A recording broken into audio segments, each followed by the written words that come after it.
A very good afternoon, ladies and gentlemen. Welcome to the Mahindra Humanities Center, Darbar Hall.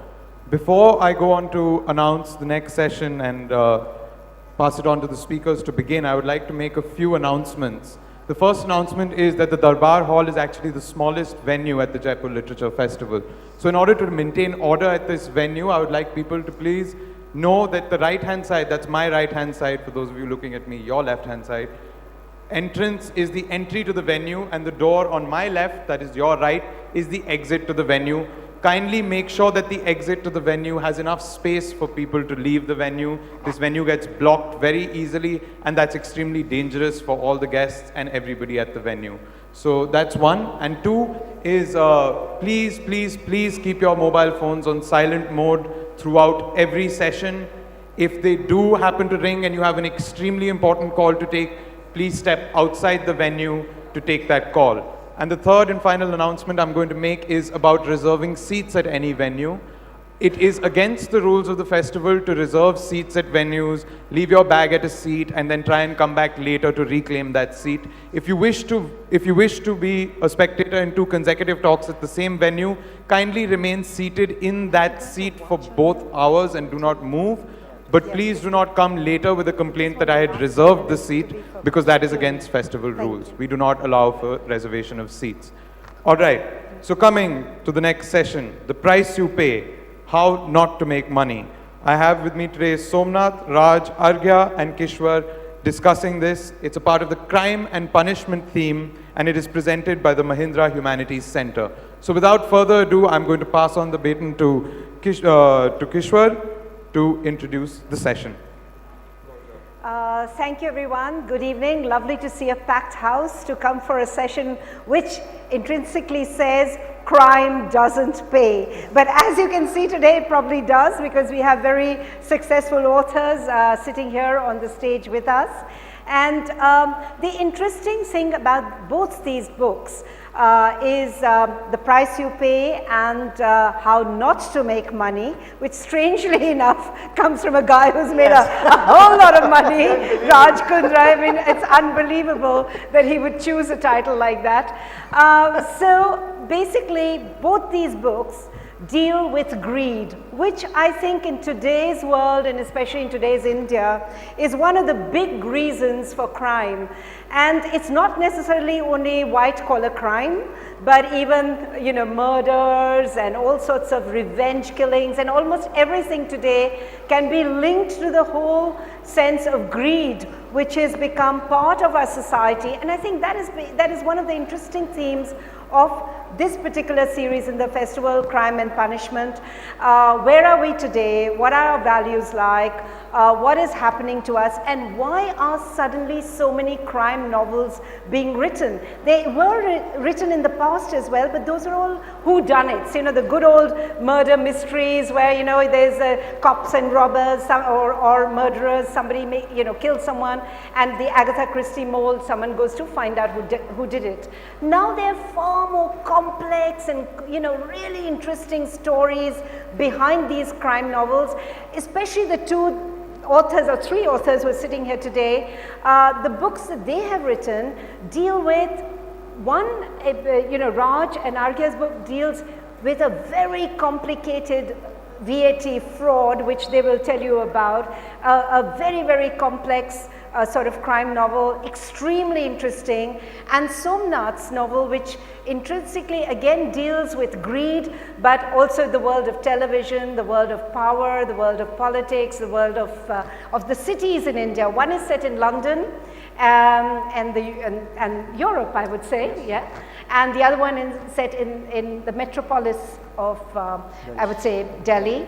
And so I would then like to know from both these, all 3 of these authors, because this is really a collaboration between Raj, Kundra and Arghya. And your book, Somnath, of course, came out of some real life experiences that you had, hopefully just observing the crime and not participating in it. Yeah, you're right. I was a journalist for about 10 years, and, you know, and a crime journalist for about 4. So I was doing a lot of work in Bombay, and then the not so successful director Anurag Kashyap who was my college mate, had asked me to write a script of what I do and how I deal with it. But then he became very successful, and I left the country and was in London, and for a while spent some time there. Suddenly, I think about 2009 or 10, I started thinking of writing the screenplay which I was asked to. And because I knew so much about crime reporters and the city itself, Delhi, it was based here, most of the incidents which you find in the novel are quite real, has happened either to me or to fellow reporters. But there is one long story about a kidnapping which takes place.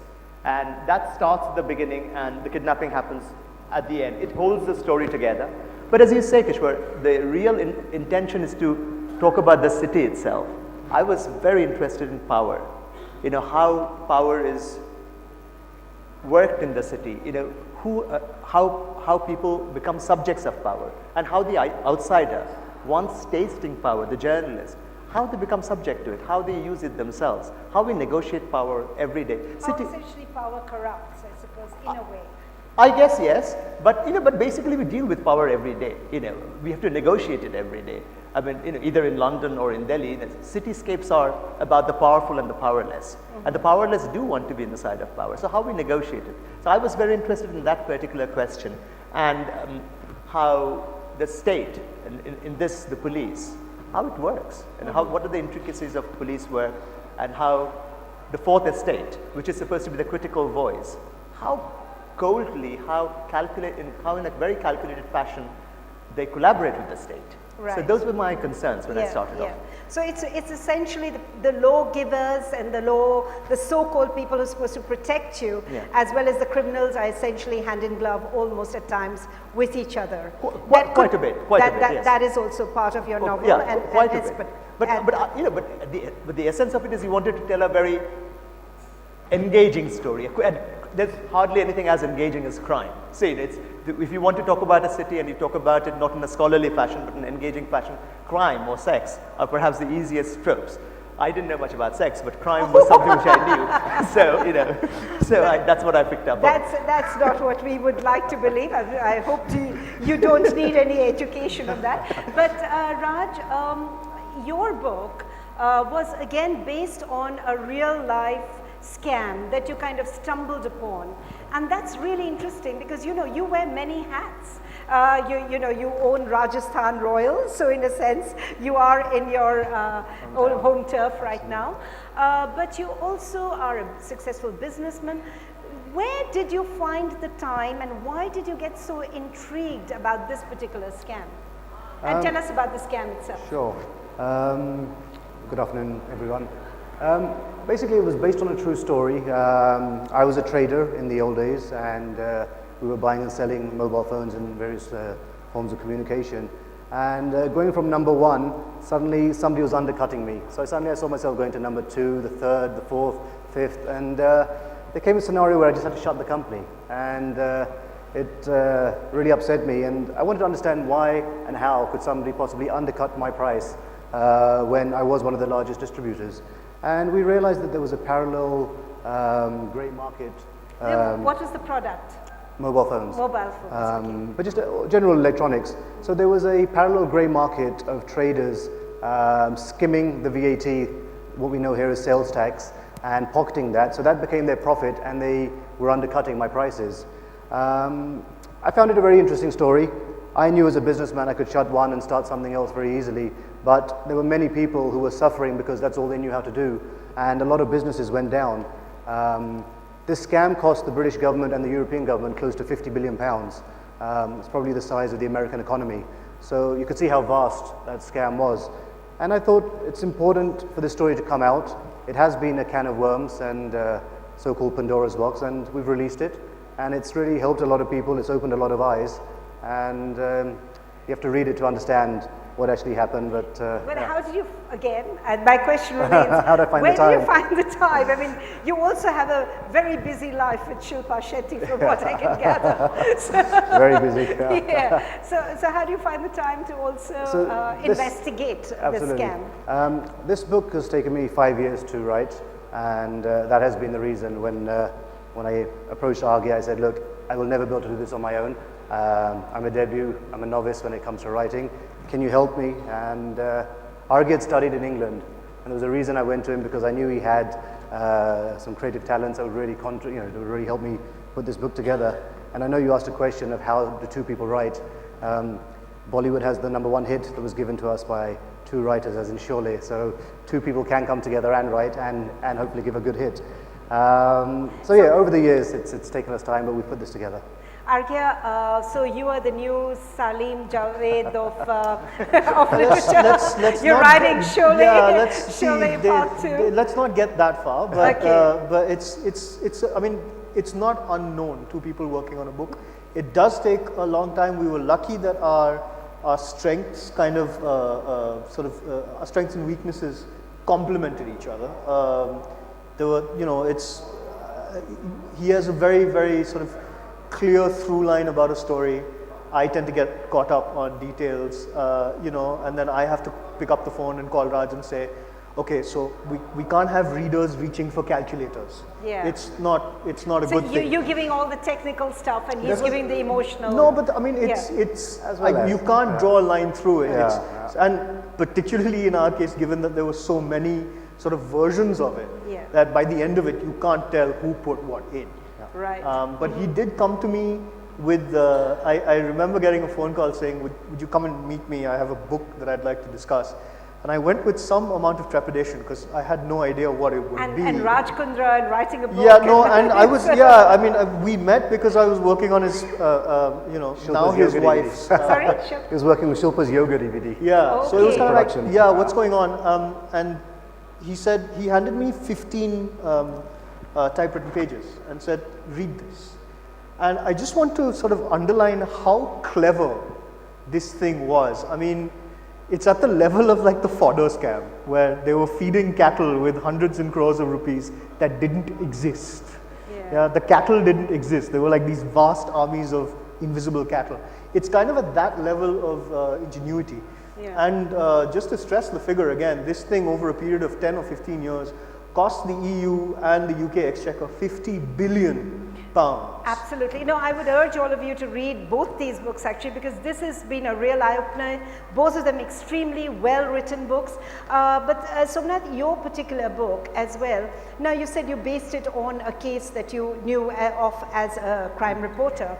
But did you find that while you were writing this, the essential person, the essential characters in this book, were they also based on real life characters, or? Well, they were borrowed from several real life characters. I mean, one of the questions you Can get you name any of them? No, because there's just not one person. I mean, Okay. you would know a few of them people. Yeah, and if you read the book, you'd probably take wild guesses at the television personalities, and some of you might be right. But I had 4 characters who play a very central role.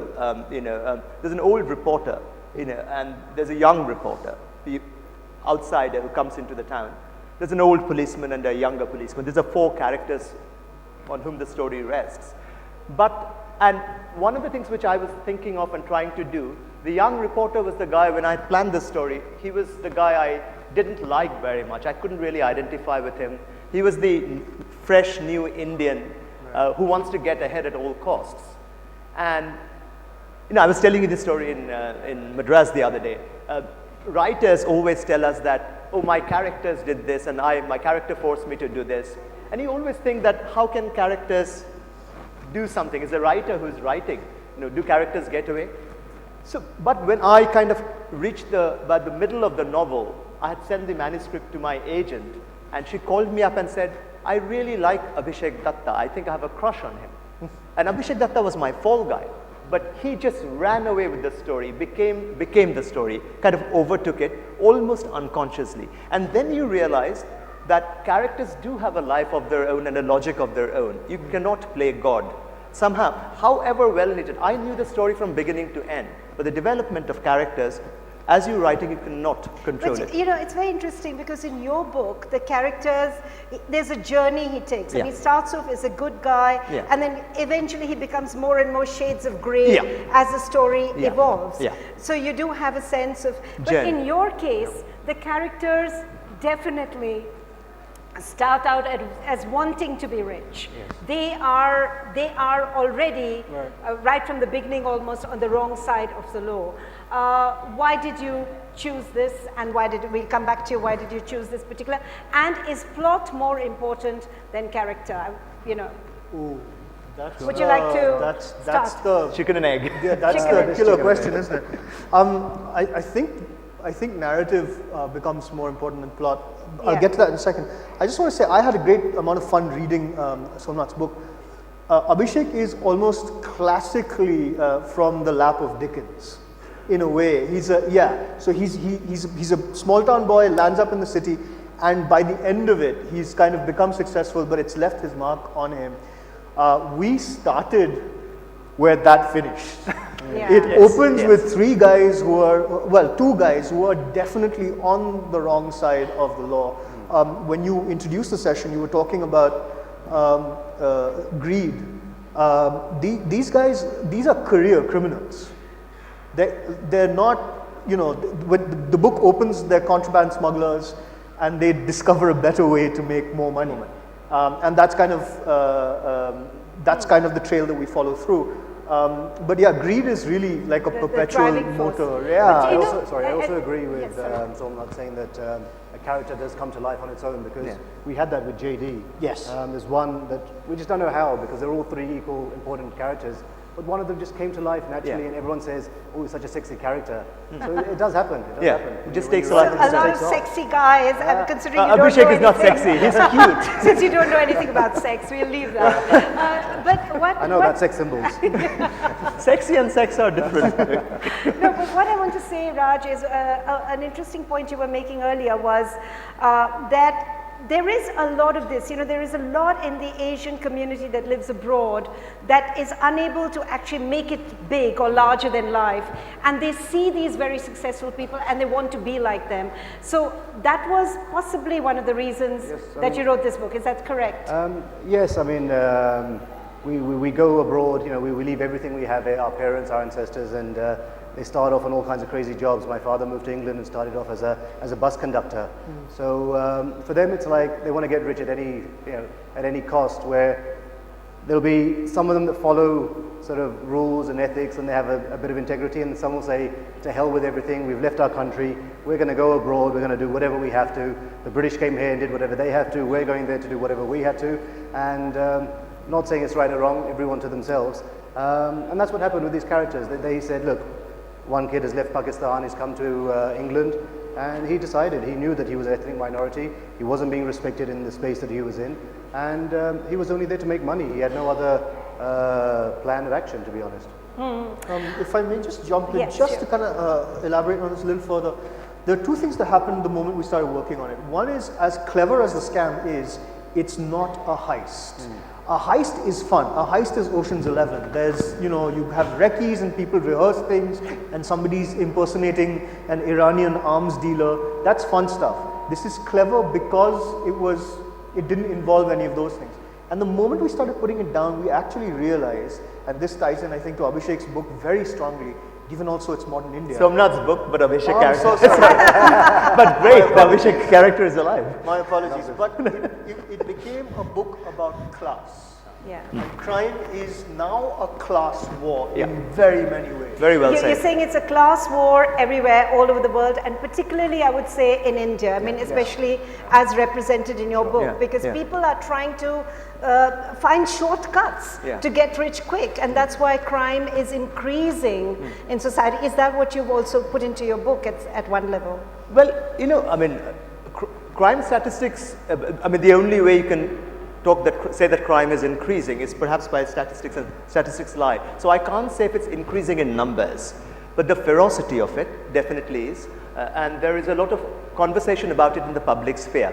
I mean, when I was thinking about writing this story about crime and Delhi, one of the reasons, besides the personal involvement, is the crime reporter is a very unique character. He sees he or she sees this city unlike most others. You have a vast, wide expanse. You have enormous access. And you also, being a crime reporter, you're also very new and fresh. So you want to do well. I mean, now crime reporters are stars, and there's super senior crime reporters. In our days, when you started off, and I say our days as if it's many years ago, it's the mid-90s. When you joined the profession, you became the crime reporter. It was the lowliest of the low jobs. Right. You're not a star. And you're still fresh and you want to make your mark. And you're covering 12 districts, you have access to all the policemen. Every morning you're calling up, Sir ji, kya crime hua? You're calling up the PCR. They tell you, and you look at the city in a different scape. But you also understand that is the police who is describing the crime for you. Mm-hmm. And the police always is for the powerful, for the status quo. So the crime-prone districts become East Delhi, South East Delhi. South Delhi is not crime-prone. Do not go to Mongolpuri at night. What kind of crimes happen there? What kind of crimes happen in South Delhi? So the amount of money involved in South Delhi is far bigger. Right. But the police describe it, and the crime reporter, this young chap, starts seeing the city through the police's eyes. So, in importance of research, I mean, you've done a lot of it in your career as a crime reporter, but was there anything you specifically had to do for the purposes of this book? You see, I mean, of course, much of the material came when I was reporting as a journalist, but my academic career, I teach at the University of London. My PhD research was on television networks in India. It's called Making News in India, Star News and Star Ananda. So I did a lot of work, concentrated ethnography on television channels. Though I worked with the NDTV, but about a year I spent in 2 newsrooms, following people, understanding news cycles. So much of it, the marketing, the sales, all of this go into the book, are from hardcore 1 year sitting in newsroom research, and the characters also develop from that. So yes, I actually spent time out, but when I was just about to write the novel, I again came to India for 2 months, and spent a bit of time working through the new topography of Delhi, which has changed quite a bit. For you, the importance of research, and how did you do it? So it was very important actually. I actually took Arghya to London with me and said, I want to show you everything on how it works from start to finish, because if we're writing together, you need to understand the VAT office, the customs, clearance, accounting, and the way these guys live. I mean, these young boys who are hardly 18 to 20 years old were earning £100,000 a month. So it's like what? I was hoping today you'd say, it's about a crore a month. So they were spending like 20, 30, 40 lakhs in a night out, popping champagne and all sorts of silly business. So there was a lot of abuse of wealth, and it was important to see what was going on. So we researched from top to bottom. And, so you had a good time, essentially. We had a good time, I enjoyed my research. Did you guys spend that kind of money researching? No, we didn't spend the money, we just enjoyed it. We enjoyed it in somebody else's tab. I just look rich, I'm not really rich. Right. I think we would like to now hear something from the book. So if you would like to read a section from your book, but please. Just before, can I just say something about Jaipur Lit Fest and how the book came about? Sure. If you don't mind. Guys, there's a bit of an interesting story with the Jaipur Lit Fest and why Lit Fests are important.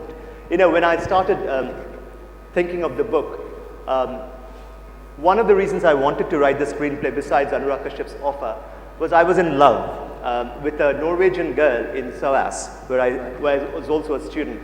I used to sell pure and innocent love. Yeah, very, very pure and innocent. I'll tell you why it's pure and innocent. Because I used to sell tea and coffee, and she was working with me at the SOAS shop, and I was horribly in love with her. And she never had any time for me, and that's why it was very innocent. And she wouldn't bother to look at me. But I found out that she loved Bollywood. So I thought I'll make up a story that I'm writing a Bollywood script, and would she want to write it with me? Fabulous. And Amir Khan is going to act in it, and Abhishek. So the name Amir and Abhishek stuck in the novel. So that's how it started. And though, of course, 3 weeks later she realized it was a fraud and gave up. But I did have an outline of a story. But just send it to me. But when I came back to India for a while, I thought about turning it into a graphic novel, because Somnath Banerjee, another graphic novelist, said it works as a graphic novel. So I made a few sketches and came up to Jaipur, where I was interviewing. One of the people I was interviewing was Vikram Seth. So I showed it to Vikram, and Vikram in his very kind way said, make black white, and I thought he wasn't interested.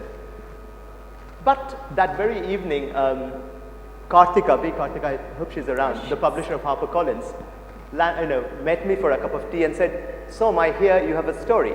And I said, "How do you know?"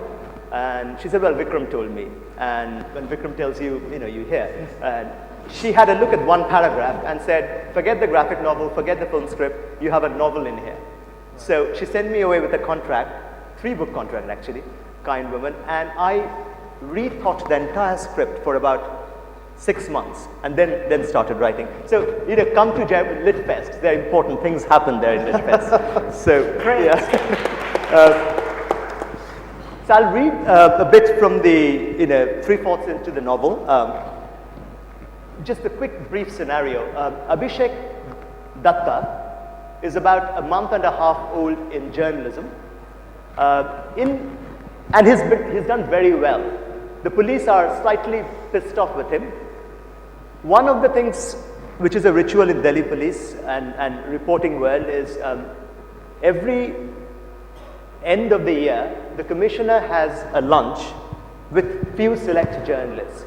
So Abhishek has been invited for a one-to-one lunch with the commissioner. Now this is a very young man from Banaras who has not had much of the metro life, so he's thrilled. So it also wants to set out how power tries to woo, and how journalists get seduced by power. So the conversation happens over lunch. We must ask ourselves what kind of society we are policing, mustn't we? Commissioner Pratap said to Abhishek, who nodded between mouthfuls of chicken biryani. Let me tell you what happened the other day, which really made me wonder if I am the right person to head this force. Pratap helped himself to some soup. Gruesome incident in Mayur Vihar. You stay there, don't you? This man, posing as a courier, rings the doorbell of a 3rd floor apartment. It's mid-afternoon. The husband has left for work. The maid has come and gone. Mother is giving her 9-month-old daughter a bath. She opens the door to a man who shoves her inside. He has a knife with him. He ties the woman to a chair, then takes his time going through the cupboards, the safe. He takes the jewelry, takes the cash, and after about half an hour, he's ready to leave. Suddenly, the infant starts to cry and he notices her. She's still in the tub. Maybe the water's got cold. She's wearing these thin gold earrings. He tries to rip them off her ears. The baby screams and the man drowns her in the tub of water, right there in front of her mother. For a pair of earrings, he takes her life. Pratap paused and looked at his lunch companion, who had stopped eating. Now tell me, how do I police this society? What kind of a man is this? I police human beings. Is he human? If we are to police animals, do I have to become an animal too? Abhishek reached for his notepad. No, this is not for a story. I'm asking for your opinion. Tell me what you think. Abhishek answered slowly. I don't know, sir. I wish I did. In the last 1 month, I've seen more things than in my entire life. I have no opinion. Right now, I think I'm just observing. Yes, the commissioner said kindly.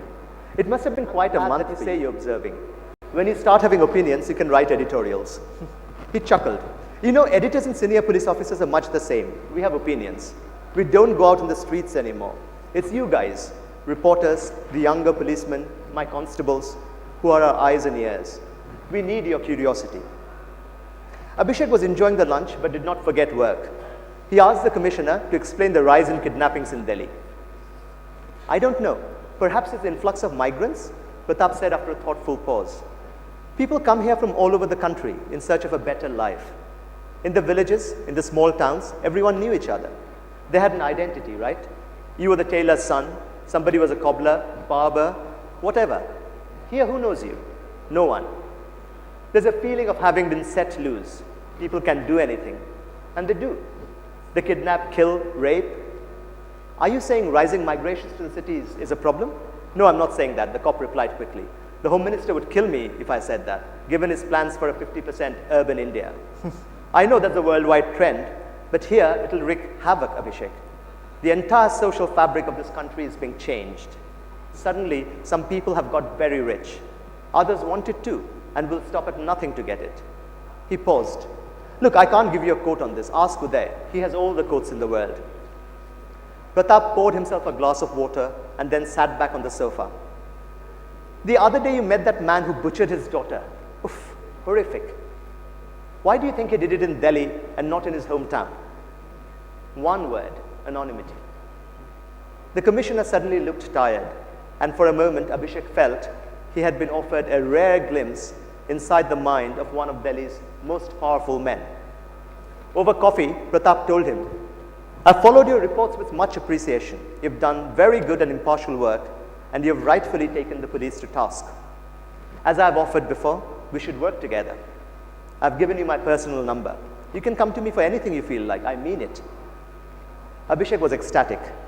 Sir, I couldn't have done anything without your help. I appreciate it and will respond in any way I can. By the time he took his leave, the morning scolding had faded to nothing. Abhishek felt on top of the world.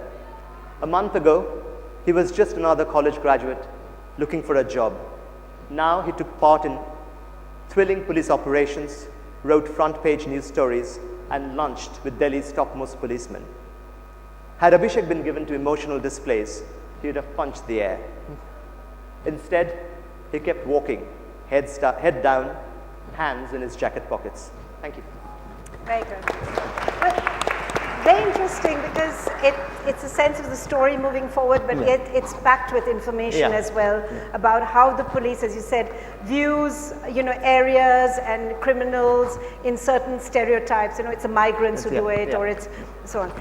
Now I'd request the two of you to read something from your book, and be great pleasure to listen to it. Yes. We just set it up for you really quickly. It's going to be slightly longer than Somnath's, but hopefully interesting nonetheless. As we said, it's based on a true story. The conversation we're about to read you takes place between two characters, JD, who's Jai Singh Dewan, and Aziz Basrai. Very, very early on in the book, JD has been living a very interesting life. He's a career criminal, and he had a very eventful evening the night before. Aziz, on the other hand, is an example of the immigrant dream in the UK. He's a scholarship student, brilliant lawyer, shining example of upward mobility. They're old friends, and this is the first opportunity for a conversation that they have. So we'll see now that Raj also might debut in a film. if you pass this test. Get your tomatoes this ready. audition. Yeah. The two of them found the remains of a park. The grass was dead, walls covered in graffiti, and there was broken glass, used condoms, cigarette butts, and needles underfoot. It was council estate hell, or maybe it was just noon on a Monday.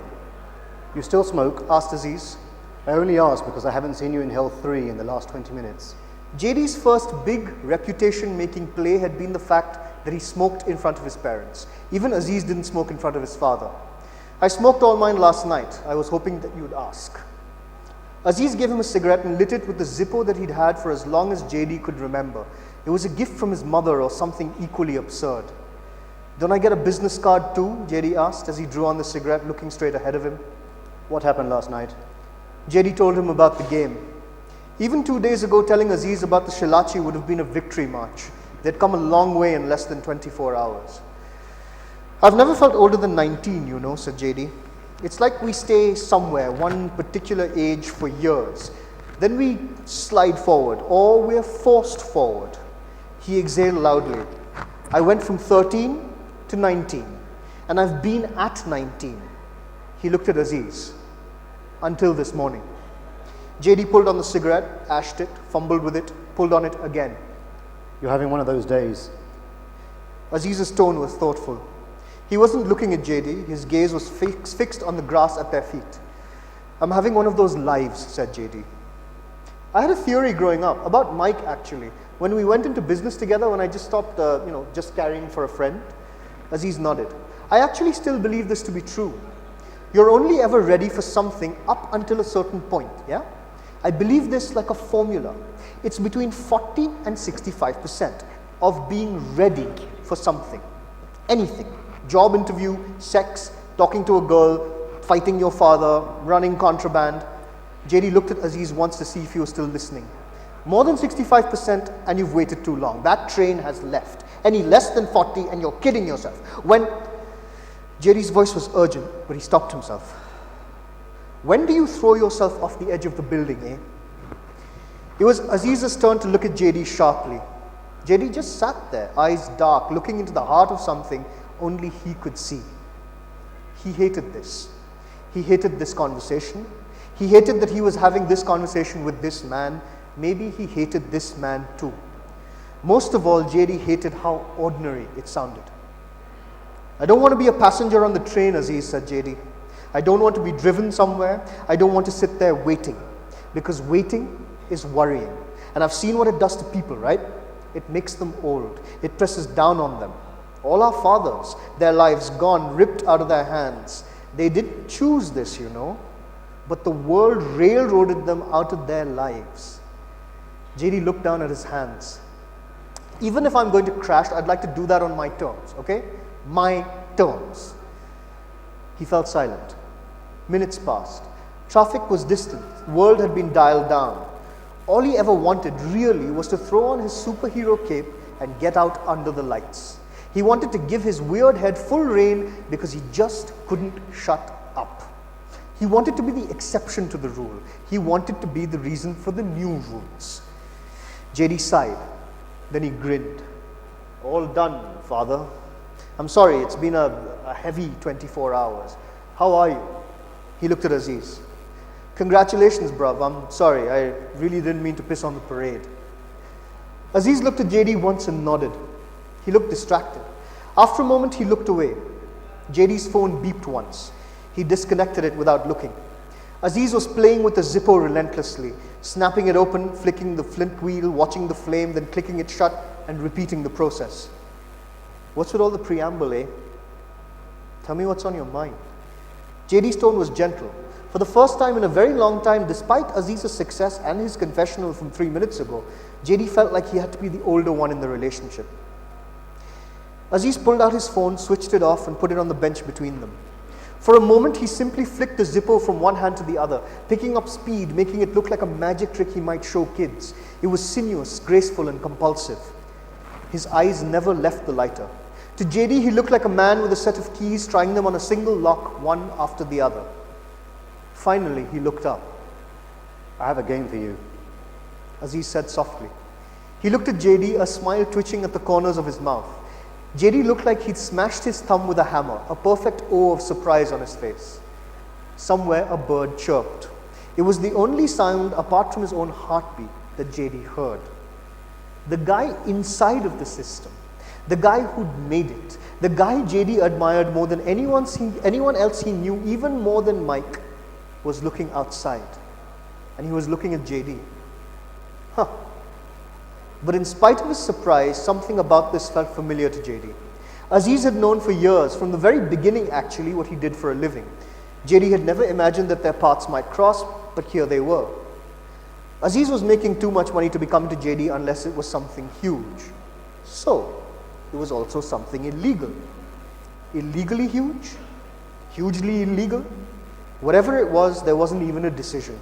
The decision had been made a decade ago over turns on a Game Boy. His friend had come to him with an offer and he was in. JD never once asked himself if Aziz had indeed come to him this morning to make that offer. He closed his mouth and turned to Aziz. You're promoting me to white collar. Aziz nodded, the slight smile still on his face. What have I been telling you for years, JD? That's where all the real money is. Aziz shook his head. No, man, that's where all the money is. What do you know about VAT? Value-added tax, said JD. What do you want to know? He felt a single knot of tension, the good kind. Aziz leaned forward slightly. He made as if to pick up his phone, still on the bench between them, but decided against it. Instead, he let his fingers rest on the phone. So it's a tax, obviously, and always is levied on the cost of the item itself. Let's say we're talking phones, right? JD nodded. Right. Now in EU regulations, there's a small provision regarding the import of high-value items. It exists to allow quick passage of goods, like this phone. Aziz slid the phone towards JD. For example, Let's say I buy this phone from Mario in Italy. I don't pay VAT. Aziz pulled the phone back towards himself. But then I sell this phone in England He waved the phone at the ruins of the park. and I charge VAT at 17.5%. Aziz set the phone down between them again and waited. JD's eyes narrowed. He looked at Aziz and then at the phone. He had more than an amateur's understanding of the cycle of taxation within the economy. He made his living from it. But VAT moves down the economy. It wasn't quite a question. Aziz nodded. That's right. So I buy from Mario, no VAT there. Then I sell the phone to, say, Mike in England. I charge Mike VAT. Mike wants to make a profit of £1. So if he sells the phone on, the price he charges is what he paid, plus a quid, plus VAT. Then Mike sells on to your dad. And then your dad takes his profit, charges VAT, and sells it to the next guy. And all the way down the chain until it gets to the bloke who takes it home and uses it to call his mates. It's a question of where you get in. JD thought about it for a whole minute. He could see a shape here. He understood the basic premise. But he had been building checks for as long as he'd been building games. It made him very good at what he did. And Aziz's little scenario was throwing up all sorts of alarms. I don't get it, eh? I mean, I get it, but I don't get it. He smiled. I'm not an effing lawyer. You're looking at it wrong, Jay. It's not the dummy game you've been running. It's a straight hustle. It's a straight rip-off. No stunts. It's simply a question of where you position yourself. Aziz looked him in the eyes. There was no smile now. JD watched him closely. He already had dozens of questions and only a handful of them had anything to do with VAT. He was watching a man cross over. JD didn't understand why, and he was fairly certain that Aziz didn't understand it himself. Not fully. Here's the thing. You're looking at two inherently different systems that have been force-fitted on top of each other. The first about the European Union, the second about the Union Jack. In 1992, governments should have changed over to a clearinghouse system. They didn't, and that's our window. Aziz waved JD off as he started to ask a question. Couple of minutes. It's not difficult, but you need to know this. JD shrugged and looked at the ground, his forehead creasing. The guy in Italy doesn't charge me VAT. I can and will charge VAT in England. That's legal. Here's what I want to do. I want to bring in my goods, price it more competitively than anyone out there, charge VAT on it, and not pay the government. JD's frown deepened. Aren't there reclaims? As in the guy who buys from you will ask for his VAT reclaims so that he pockets his profit, but JD made a vague circling motion with his hand. The VAT continues to move down the chain? Reclaims? Sure, every 3 months. Aziz paused for just long enough. Who says you have to be there when they come back for the reclaims? Slowly, JD nodded. So you're legit? Aziz nodded. With a VAT number and everything. Aziz nodded again. And you just disappear in two and a bit months. JD looked at his hands for a moment. He sat up and took Aziz's phone from the bench. Disassembling it in seconds, he put the pieces between them on the bench, then put them back together again. Thoughts? It's a straight rip-off, all right, JD said. The distaste was visible on his face. It's a brown-skinned, typical Paki rip-off. He bared his teeth in a grim smile. Aziz shrugged. A communicator's £300, JD. JD snorted. That's £52, 50 pence per phone. Beats the hell out of skipping tails on the M20 to make a tenner on a carton of cigarettes. JD thought about it, about the dodge from the previous evening and 7 years of running with no end in sight, grasping at every opportunity, the stakes rising silently every time they'd made the Calais runs these past 3 years. Here it was. White collar, brother. He grinned. I'll call Mike. Let's see if he wants to buy some phones. Very good. So a huge scam, as they said, $50 billion scam, and it's all in this book, and it all actually happened. So that is the exciting thing about writing crime novels. Now I want to just open the floor to the audience, and I just want to say we'll just go one by one. We have about 20 minutes. And those of you who are interested in becoming future writers, we are launching also the Crime Writers Association of South Asia on the 20th. So be there if you want to be part of this. Okay, can we take the first question? Yeah, we just in the front row, please. Sorry, I got the phone. Talk about the phone scam. Yeah. Good evening, all the panelists. Ma'am, it's an absolute pleasure attending this session. It was a delight listening to all of you. I have a question to each of the panelists. One, first is to Raj. Does crime pay? It does, but at what cost? That's something you have to decide inside. No, I'm asking you. For an It answer. does at a cost, and the answer should be why you've done that crime, and we don't know. I mean, anything from a mother stealing something from a pharmacy to feed her child some medicine because he's not feeling well, that is also crime. Is it right, is it wrong? So it's for every individual to decide what he's done, is it right or is it wrong?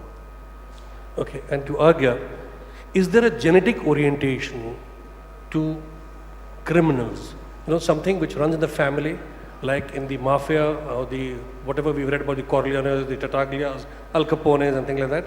Is there any genetic orientation amongst criminals? A genetic predisposition towards Yes, crime? towards crime. No, I think there might be an economic predisposition towards crime given the background that you come from. I think that determines it much more than coming from a family of criminals. I think if you're born into difficult circumstances, and never forget that the mafia came from Sicily because Sicily for hundreds of years was an abandoned, forgotten, severely repressed, broken down part of Italy. And they had to make their lives for themselves and take back control for themselves. So that's not genetic predisposition, but it's a very strong link to the background where they come from. And to Somnath, is there any adrenaline rush that a criminal, gets a high which he wants to repeat for a grander and a bigger crime? I guess again, it cannot be answer I give to all kinds of crimes. There are crimes of passion, the serial killers who get a high, and there are crimes which becomes necessary to survive. So there's no one grand linear answer which I can give you. But I guess yes, there are enough novels and television series made about people who get high out of committing crimes. But it's definitely not a blanket answer for any kind of crime. Okay, can we go to the next question? Yeah, this, where are you? Where's the microphone? Can you just give it this side, please? Yeah, okay, front Something row, at the yeah. back. Okay. Yes, Raj, my one question is to you and one is to Somnath. First of all, when will you think the crime is not bigger? You should try to do the crime. When you does not know it is a big crime. Sorry? I didn't understand that, sorry. When the crime is small and you think it is small, but Okay. It's not for an individual to think what is a small crime, what is a big crime. It's circumstances and situations. So I can't answer what's small and what's big. What he's saying is all... just like in your team, you also feel bad for that about just throwing a ball you can and lots. Exactly, I mean, but at the same time, I don't know what that bowler's situation was. Maybe he did it because he had certain financial obligations that... See, crime is always in a context. And according to you, when the criminal is doing crime, he's right. According his point of view, like a movie made, which is named Black, it shows the criminal's point of view, the terrorist's point of view. But when the terrorist realize what he has done after doing the crime. I mean, the two sides to the story, if one wants to answer this sensibly. One is that, yes, at times, people who are breaking the law would think that they are right, and sometimes the law is not always right too, so there's always that possibility. Yes, but I think there is a moral context that we need to put this argument into, that if it does break the law, the chances are you have done the wrong thing. You may have done it for any, for any reason, but if you commit a crime, then you will automatically be liable for punishment. So, there is no such thing as a big or small crime. There is always a punishment for it accordingly. I think one of the things which is coming up again is that does crime pay? And I think both our novels say it doesn't, there is a price to be paid. Sorry, I shouldn't have done with my novel. I didn't want to give away the endings of both these novels, so we didn't talk about how they end, but in real life, it doesn't, it doesn't always pay off. Oh, it shouldn't pay. Yeah, it shouldn't pay off. Okay, can we go to this lady in the center, please? Hi, I actually have a general writing question for Somnath. So you spoke about how characters can sometimes run away with the story. So I just wanted Just to... hold it closer. Yeah. Am I audible now? Yeah. I have a general writing question for Somnath. So you spoke about how characters can sometimes run away with the story. So when you're, as a writer, when you're working on a manuscript, do you first develop the story, like, you know, pan out the story first and then weave your characters into it? Or you first work on detailed characterization and then, you know, just build the story from there? Like, how do you go about it? Well, one of the things to know about writing is, again, that there is no fixed rule. In this particular story, I think I had a storyline which I knew. And I also started, as I was thinking of the storyline, characters started falling into place. As I also said that, you know, initially I devised it as a film script. So I didn't need to know much about the characters' backgrounds and stuff. You know, it was to be, I don't know if screenplays are not easier to write, but it's probably, the novel explores much more perhaps in this space. But when I started writing the novel, even if it's not in the pages of the book, I really had to know the psyche, the background. So I had to investigate Abhishek's parents, Amir's parents, Deepak's background. So all of this I had to keep inside my head. And that is the reason they would act in a particular way at a particular moment. And unless you do that, you cannot have the characters behaving logically throughout. It's because of you act from context that you have to be very sure of who your characters are. So in this particular story, linear plotline was developed, then the characters, I developed it, but in the next novel it might be something else, and I might take a different method. So there's no blanket approach. Okay, can we take the next question? Yeah, the lady there at the back, yeah. Well, my question is for Kundra, sir. Sir, I've seen people, 2 or more people writing books on purely academic topics, but that's understandable. But when it comes to literature and fiction, how do 2 or more people coordinate each other to write such a perfect book? I mean, do you kind of people do some kind of division of labor, like you will do this or you will do this? Or it's like a cold war, like if you have to, you two have ideas and it's like a cold war, like my idea should be put first or like your idea should be put first. I mean, I want to understand that kind of coordination. You people. It's a very good question. Yeah. It's not necessary that we will always see eye to eye. Yes. We do go with each other's gut feelings. When it comes to the skeleton building, that was something obviously I had to take to Arghya because I knew the story and I knew what had happened. But developing characters, the research, the background, the mother, father, that was something I trusted Arghya with to an extent where I had to tell him that maybe, okay, like a Punjabi mother would not take it easy if he swore in front of the uncle that you would get one big slap. So, yeah, I mean, we never always, you know, it doesn't mean you're going to see eye to eye. We will have discussion and eventually it just shapes up slowly but surely. Do you want to add to that, Arghya? There are people who collaborate on novels together. Stephen King has done it twice with Peter Straub. Terry Pratchett did it with Neil Gaiman. A brilliant book called Good Omens. But it just, you kind of respond to what your own inclinations are. After the second draft, I got a phone call from Raj saying, I need the cigarette smoking cut down by about 80%. Because it would be like, I have something to say, but let me light a cigarette first. So things develop from there. And it's really, it's much like anything else. How many drafts did you do? Do we really got to do this? How not to tell the truth? I think the conservative estimate would be 8.5. Okay, that's pretty good. That's this one. But you have to develop a working relationship first, I think, in a process like this, and then it follows on from there. We're having a long distance relationship. Yes. Yes. On the phone. Okay, can we get this gentleman here in the front? Yeah.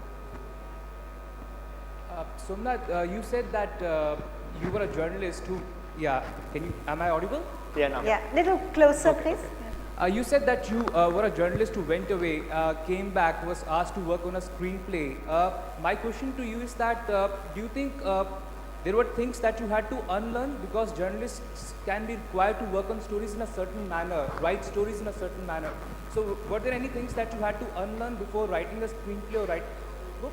Secondly, and this question may the mic is slipping here. Yeah, the second question is that it may sound a bit contradictory to the first one. The question is that did you have, apart from the experiences that you had, was there any distinct advantage over someone who did not have the background of a journalist? It's a very good question. You're asking about the insider-outsider perspective. And I think I couldn't have written this novel because this experience, the background of the crime reporting, I had it as a journalist here, but I had never thought about writing the novel. Even when Anurag asked me to write a script, I didn't write a script. I had to actually go away for a long time and have the outsider perspective, which is an academic's perspective, which is a theoretician's perspective, but which is also time away from Delhi. And you have a very different look. You're very right. But I don't think I could have only been an academic teaching in London, and I couldn't have written this book because it's a very insider book at the same time. And it's also a critique of the insider. So I think both perspectives worked very well. I was very lucky to have both these sides. Whether somebody else could have, whether I had an advantage, I don't know. If somebody researches well, but I think my research comes out of 7, 8, 9 years of reporting, 1 year of concentrated work, so it's a lot of work. But somebody else writing on the same kind of story, say crime reporters and policemen, would write a different story and enter the story differently. Mine is a very insider perspective. Somebody else would enter it differently and write brilliantly in a different fashion. But the gaze would be different, definitely. Any more questions? Yes, there's a lady at the back there. I don't know if the mic can reach that side. Or is there somebody there? Yeah, mic's going there. Yeah, the mic's going there. Okay. Hi, my question is for Somnath. Somnath, okay. Am I clear? Yeah. Yes. Okay. So a while back you talked about the nexus between the media and the governance and the crime. So what, according to your opinion, is this sudden emergence of the Aam Aadmi Party? You feel it's just a page out of the fiction books that you all write? Or do you feel the trust of the Indian sensibility is there to be honored this time? So just ask the last part of the question again. So do you feel that the trust of the Indian sensibility will be honored this time, or do you feel it's just another nexus of, the various things that happen around? You mean, should we be cynical about it, or should we take it as a positive? What is the media's opinion on this, since he is a guy? What is the media's role in the rise of the Aam Aadmi Party? Is that what you're asking? Good Lord. Okay, I think. Ask Arghya Goswami. Sorry? It is not a It's not crime. crime. I think that's a fair enough. I think we're deviating too far from the subject of crime we'll novels. talk after, I don't think, if there's anything to do with the subject, yes, please. Hello everyone. My question goes to Somnath, that you have been dealing with the crime as a journalist and being in the law and with the law and order systems. The crime is present in the society from thousands of years as we have gone through the history. So do you think it can be abolished ever in the civilization? And I think that only law is incompetent to deal with the crimes, because if it was competent, there would be no crime. So according to you, what should be the measures apart from the law so that we can have a control over the crimes? Well, if crime completely goes away, then what will we guys write about? So let crime You'll have to invent it. Well, I think on that happy note, I just want to ask one quick question from each of them and then wind it up. One is, so what next? Are you going to write another crime novel now that this has come out so successfully? Are you thinking of another plot already? We've sort of started talking about part 2 because that won't be based on a true story, but we've set it up. We set up the ending that it can be an action thriller. Let's see. So great. So we have another great novel coming from you. And what about you? Again, like them, I have. There'll be no sequel right now. It has to sell 1 million copies before there's a sequel. So I'm not bothered about it. But there's another novel which is set in the northeast of India. So I'm just kind of starting to think post-independence India till date. So it'll be a longer. But no crime in it. Oh, there's a lot of crime in it. There's a lot of crime. There's loads. Right. Yeah, yeah. But I think these are both really great books, and you must go out there and buy them and get these three authors to sign them for you. So let's give them a great round of applause. Thank you. Thank you. Thank you. Thank you so much. Thank you. With that, we come to the end of the session. It is great to see so many people come here to learn how not to make money. And with that, we go into a half-an-hour long tea break. I would like to thank Somnath, Raj, Arghya, and Kishwar for an extremely interactive and interesting session. Thank you.